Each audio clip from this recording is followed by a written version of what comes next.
Alright, so I decided I wanted to turn the flushing my engines on my 2018 Yamaha SX210.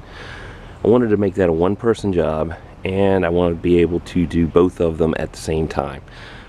Usually I gotta get the wife out here and get her in the boat, start the engines and shut them off, rev them up and all that. So I decided I want to be able to be sitting in the captain's chairs and control the water to both engines. So I came up with a plan to do this, and it really isn't all that expensive. I went to Lowe's. I got this 25-foot hose for 10 bucks.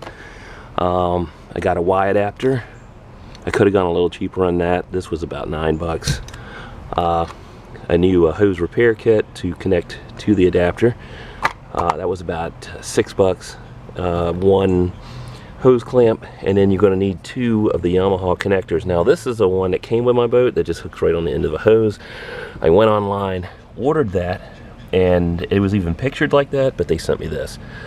But I can make this work. I can actually, that's what the hose clamp is for. I'm going to end up cutting the hose and putting this in the hose and then using the hose clamp on that. So let me put all this together and then I'll show you the end result here. Alright, I think this project came out pretty good. We'll start up here at the helm where I have my salt away container because I run in salt water all the time. And if you don't run in salt water, you don't need that. But anyway, I got my Y adapter, and this hose was 25 feet long. So what I did was I used the one end of it that actually came on the hose, and this one I actually had to buy the end. That was the one I showed previously. From a mini hardware store or whatever, with a hose clamp on it with a barb. Y adapter salt away. So what I'm able to do now is I can start one engine and turn the water onto it, start the other engine, turn the water onto it.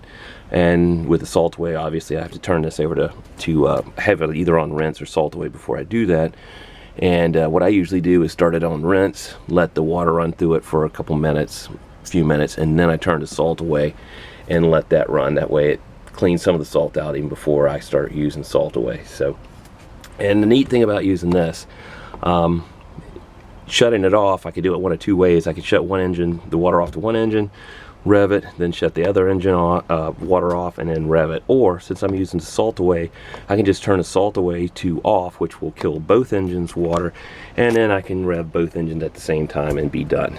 So let me show you the back here where this is all connected up. So I ended up with 2 hoses, which I'm going to end up labeling both ends so I will know, make sure I hook up and know which one I'm turning on. I don't want to flood one and burn one up at the same time. So here's the original flush adapter that came with the boat, hooked onto the original hose end. And here's the one that I bought online. And that just pushed right inside the hose and used the hose clamp to hold it. I'll put the part description to that down in the description below. So anyway, this is my one-man flush system.